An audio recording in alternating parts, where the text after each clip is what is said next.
kusunga simbi ndio kubasa kwa mama.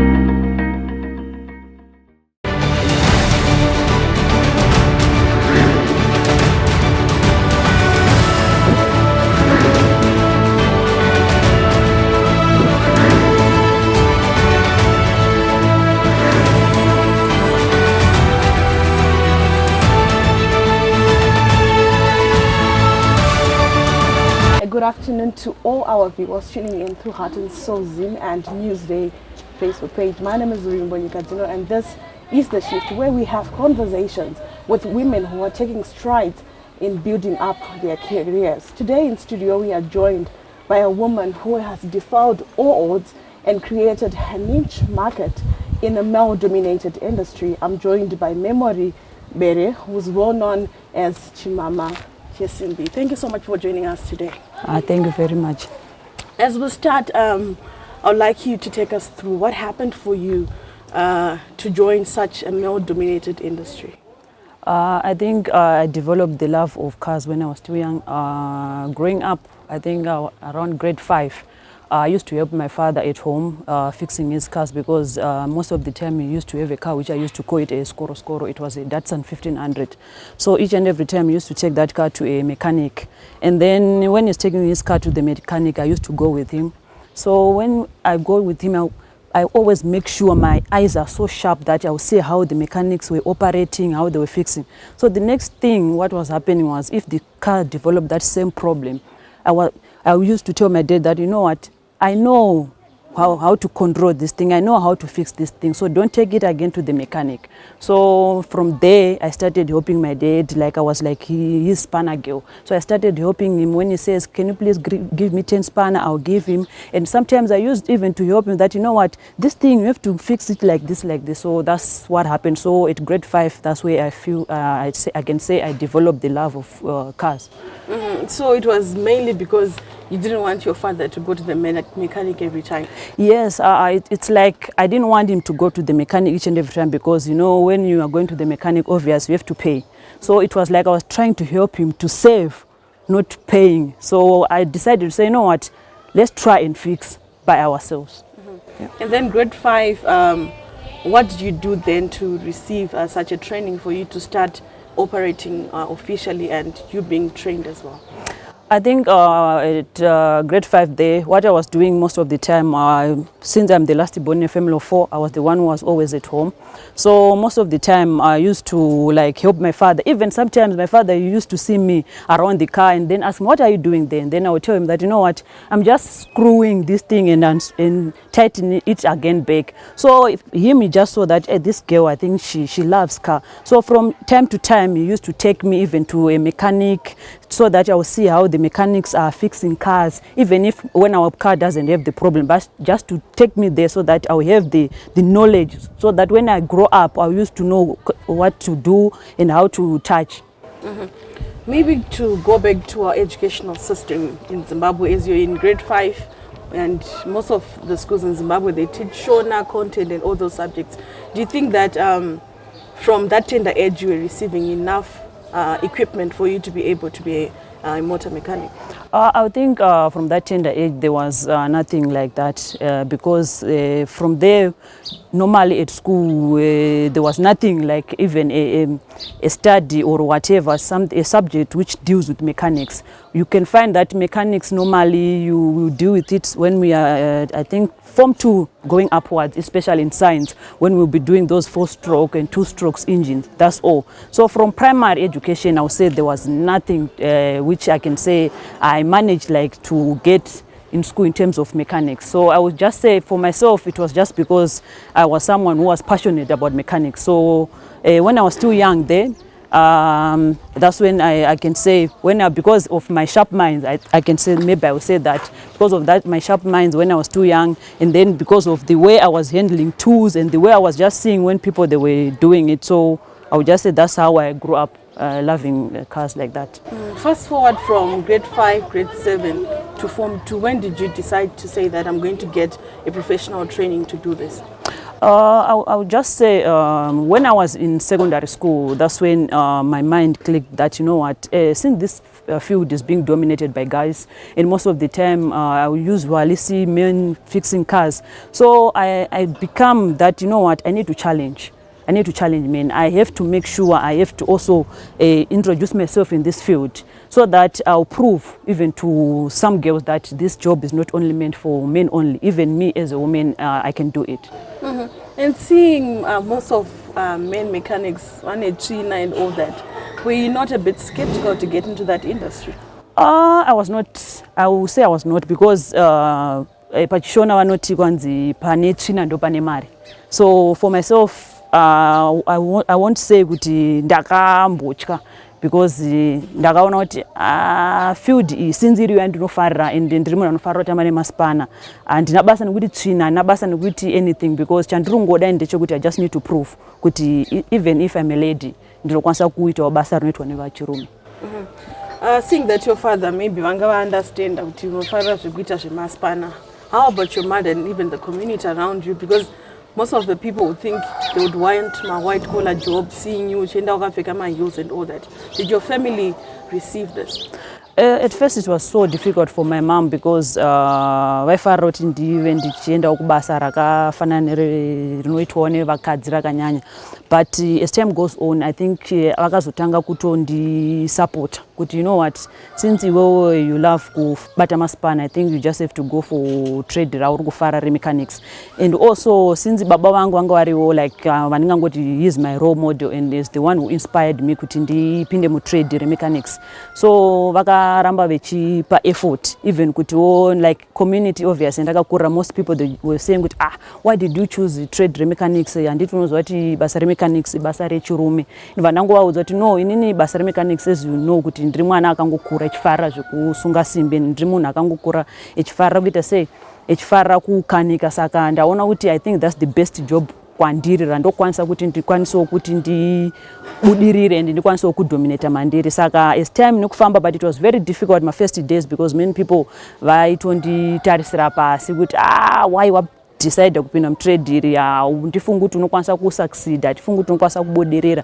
Saka ndakangoramba ndichingozvipusha nekungozvisimbisa kuti no, because one thing chandakaita ndechekuti I have faith and believed in myself kuti, you know what, I am able to konga mufield. What decided kuti uda kuita this profession? Wakano receive what kind of education? Ndingangoti ndakaenda ku college ndobva ndandoita certificate rangu in motor systems.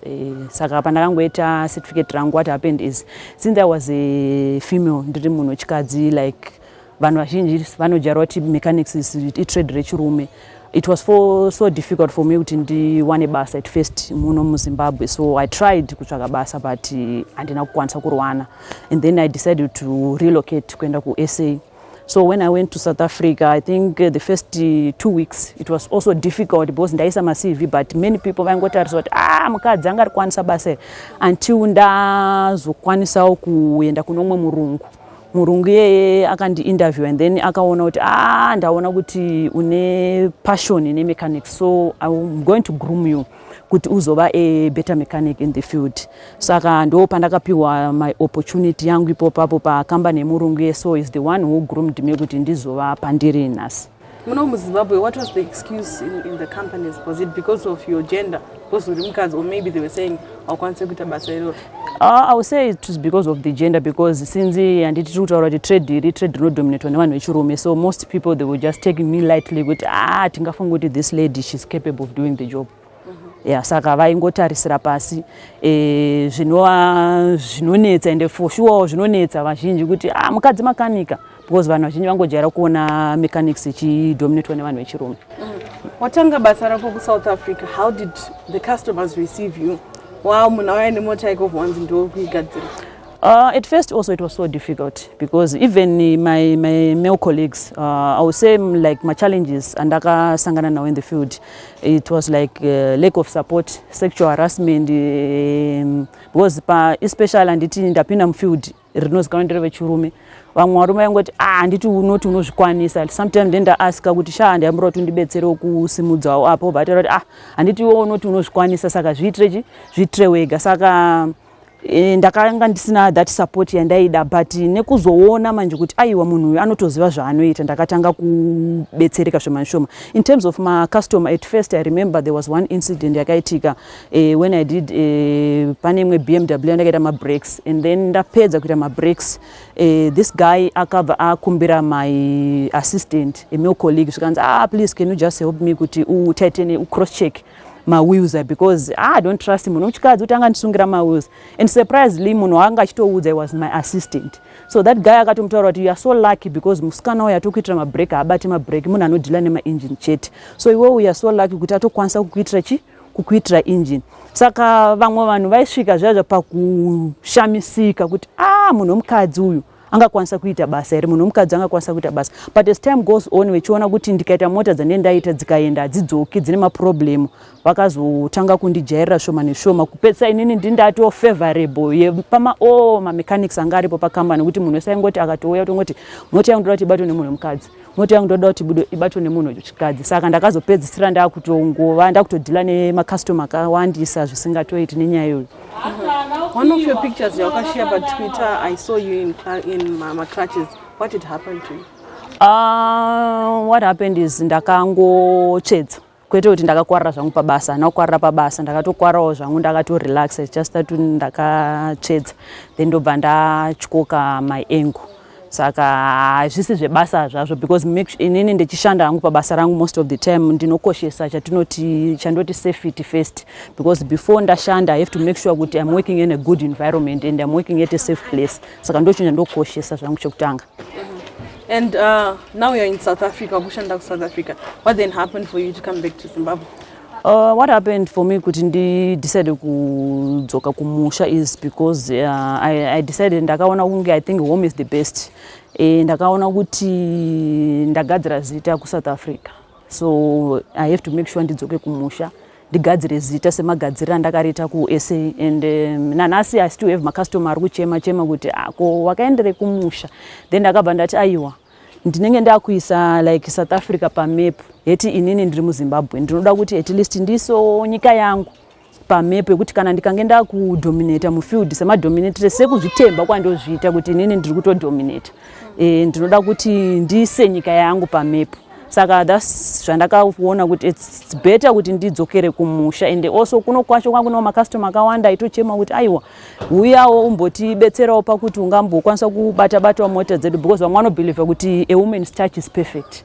Saka ndo zvimwe zvakandipa kuti at least regai ndimbodzoka kumusha ndimbondoona kuti ndinokwanisawo here kuti ndigadzire zita uyezve ndizviise pamepo pandinoshuvira because ndinoda kutoti nebasa rangu iri ndinoda kuti nyangwe world yese vechiziva kuti muZimbabwe mune musikana anonzi Memo Makanika anogadzira mota.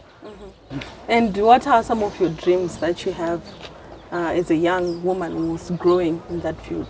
I would say one of my dreams is to open a workshop where I will teach obvious young girls to be mechanics.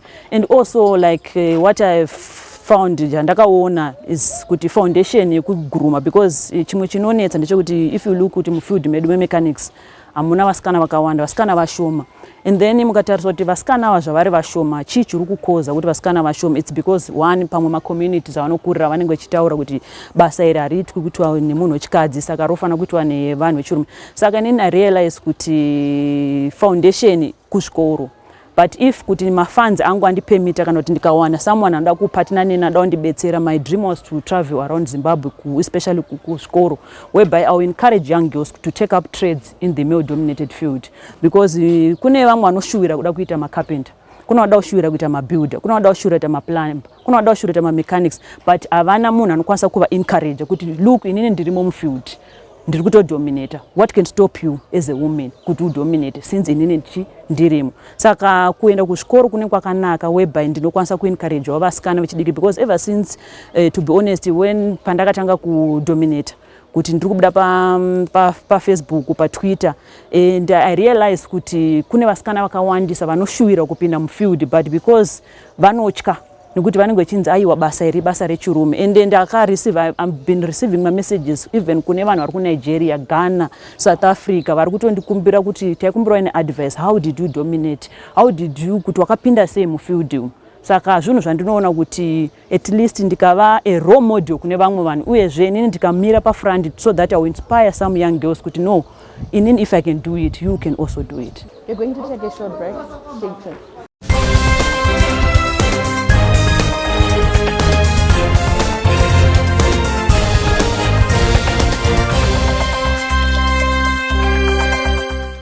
Right now we're going to have a small tutorial with Memo. She's going to show us how she does her job. Ndingangoti engine tinoiti 126, it's a Mercedes-Benz 300D engine. So zvandiri kuita panapa ndakaita yatinoti yo pump timing. Yakanga yakabuda mota yanga isina power, so takaendesa pump yacho yanga yafa, so takaendesa pump kuma engineer, then vakaita yatinoti calibration.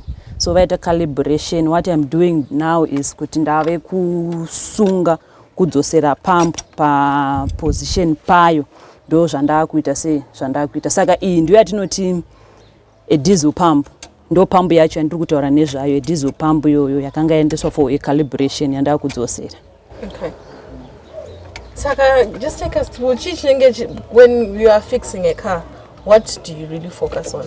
Understand on this. When I'm fixing a car, it depends kuti motor yauya, say yauya in a problem ipi. Like this one, yakauya in a problem kuti yanga isina power, and then I found out kuti pump yacho ndo iri kukonzeresa, this diesel pump ndo iri kukonzeresa. Saka zvinoitika pamota ndezvekuti each and every part iri panapa pamota ine basa rainoshanda, ine zvainoita pamota. Saka as you look pa engine ine zvakangofanana kuti pasapa nditi this one we call it a radiator, and then this one ndiyo yatinoti fan inobetsera kutenderedza engine pakuti ive ichikula, so that most motor isaita se isa overheat. And then inei ndiyo yatinoti iyo a diesel pump anditi. So diesel pump basa rayo ndeyo inokwanisa yatinoti fuel, especially kana ichibva kutanki inouya yopinda mupambu munomu. Pambu iyi ndo icha distributor diesel richazokwanisa kuti mota iwanikwe ichizorana zvakanaka. Ino distributor how? Ino distributor ichiisa kwatinoti aya atinoti ma injector. Saka ine atinoti ma injector ndiwo ma injectors acho ari panapa aya. Saka this is a 5 cylinder. Kana iri 5 cylinder inenge ine ma injector tinenge tichiti 5. Saka ma injector iwo kana ari 5 zvinenge zvichiitika movement inoitika ndeyekuti each and every injector rino sprayer tinoti pa piston. Okay. Inenge iri pasapa inyaya kuti since engine yakavharika you cannot see zvenyu properly kuti zviri kunatsa zvinofamba sei. Alright, so konema specific cars around Nogadzira, let's say my Benz or any specific brand that you focus on, or motor they say can go for you can fix. Ndingangoti zvangu izvozvi handina zvangu mota ndinonatsa kuti ndino specialize kuita, but inini ndiri munhu anofarira ma German cars, so ndiri kuda kuti nekufamba kwetime I need to specialize muma German cars, but ndichida kuspecialize ne only motor 3 which is Mercedes, VW and Audi. Ndo mota dzandinochida kuspecialize zvangu nadzo. Apa pachaona une ma different tools, they work differently. Can you just maybe take us through that? Yes, ndine ma different tools anoshanda zvakasiyana. Like right now izvozvi iyi yandakabata, this is a 17 spanner. 17 spanner ndanga ndichishandisa pakusunga ma pipes ema injector. Then this one tingangoti this is a 10 spanner. 10 spanner iyi ine painosungawo pakasiyana zvakangofanana nekuti sezvozvi ndinenge ndichishandisa kusunga pachi water housing. Ndopanda ndichishandisa kusunga. And this one ndingangoti this is a ratchet. ka2 katinoshandisa katinoti ka fast 2 especially panende chisunga zvangu kana kuti ndaisa an extension and a socket ndo panoshanda this spanner. Saka each and every mota ine mabolts akasiyana in terms of number. Kune dzimwe mota dzinoshandisa atinoti kana kuti special sockets, atinoti kana e sockets, m sockets, zvinonge zvingosiyana nekuti mota yauri kushandisa yakamira sei. Saka isusu samakanika ndinotoziva kuti alright, I'm working on a Mercedes Benz, Mercedes yakadai so, ndinotoziva kuti maspana andofana kutora akamira so ndo zvinongoita. Saka each and every boat ritori nespana yaro rinoshandiswa. Then back to your lifestyle. Are you always wearing this? Do you have your social life with your friends? I remember there is one tweet that you tweeted when I know Can you just take us through that? Yeah, I spend most of my time zvangu ndiri muworksuit, although zvangu ndinonyanya kuspenda nguva yangu zhinji ndiri pabasa, but ndine time yandinombotora off pabasa rechimakanika because sometimes you just need kuti umboonawo zviri kuitika kunze uko zviri kuitika. So most of the time ndinospenda zvangu nemafriends angu. I normally usually kufarira kuenda out kana kuenda kuona zvangu bhora, kana since izvozvi iri time lockdown ndinofarira kuona bhora zvangu paTV. Saka ndini chingoonawo nemashamwari angu kana kuti tongoendawo kune dzimwe nzvimbo dzokungofarirawo just for kurelaxawo kuti pfungwa dzive dzichingofilawo fresh.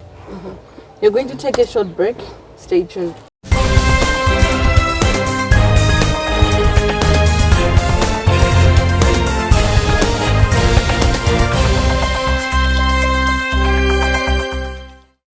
Namari, how have you seen your profession?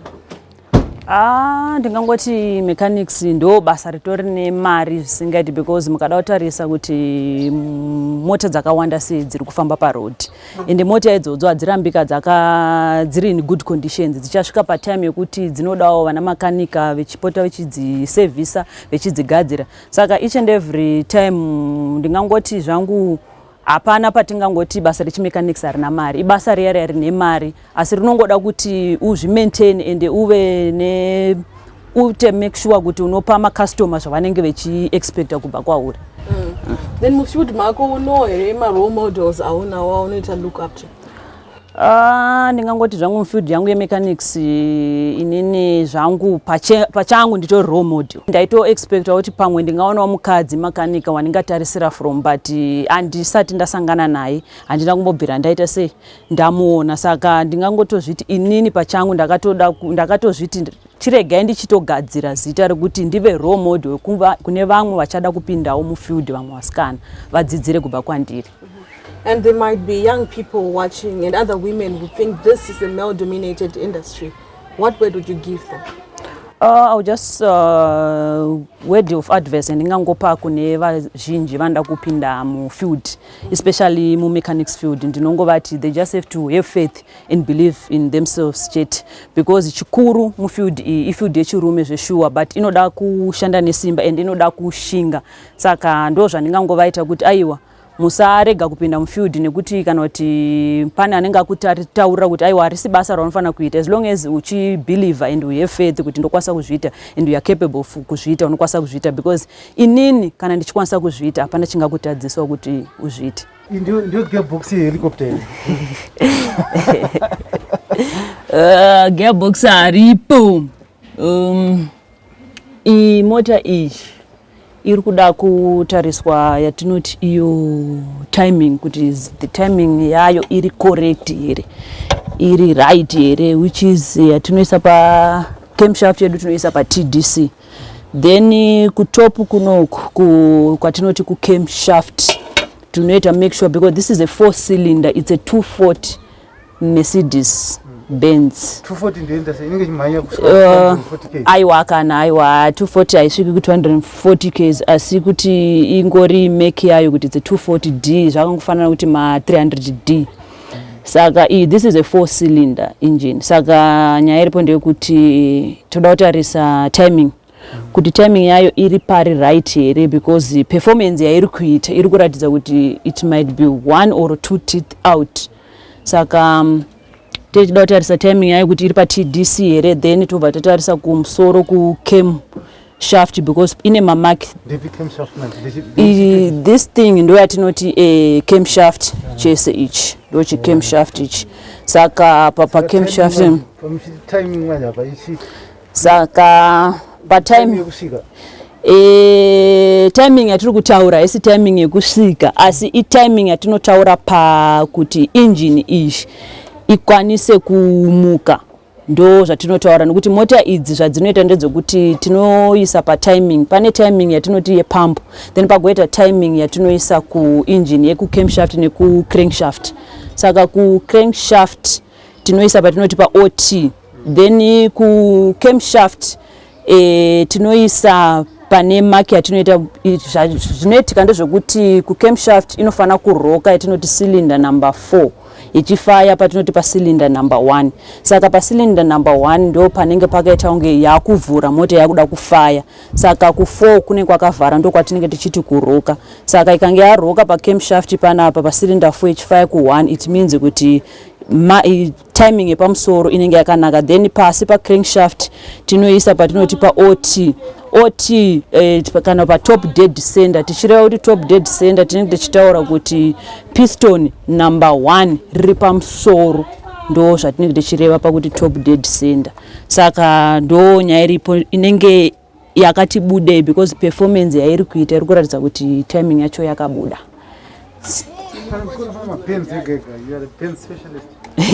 Panapa tinogadzira ma-old school bands anotyiwa nevakawandisa avanenge vechiti mota idzidzi dzinoti netsei, ndo mota dzatinogadzira. Aiwa, haindogadzira zvangu mota dzese kubva dzine magetsi dzisina magetsi ndogadzira. I would like to thank all our viewers who tuned in today's episode of The Shift, as we're having a discussion with Memory Bere Anozviti Chimama Chesimbi. She shared with us her story and she said if she could do it, then you can also do it. And thank you so much for making us the station of your choice. My name is Zimbabwe and it's a good afternoon.